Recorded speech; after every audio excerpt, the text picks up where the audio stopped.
cái ai ôi một quê một nghe cái nó mày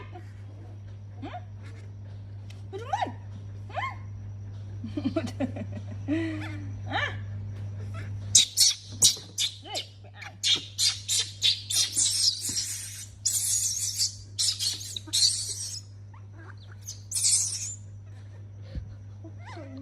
cái áo một áo kẹ đấy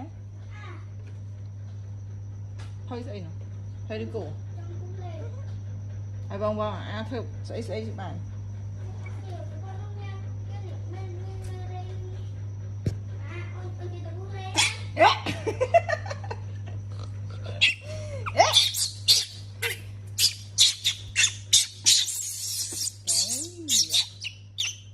mà nó sao mà đi cho nó nào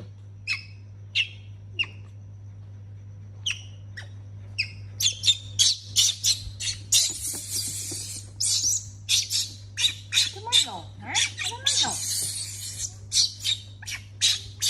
cái mắt rồi coi mà ấy cô mà lấy mới lại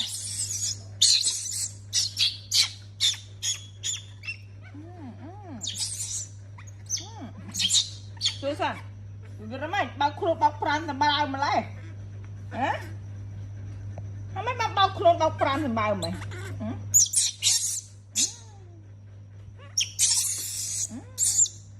thử được không xưa xích chứ mà bao khuôn thì bao mày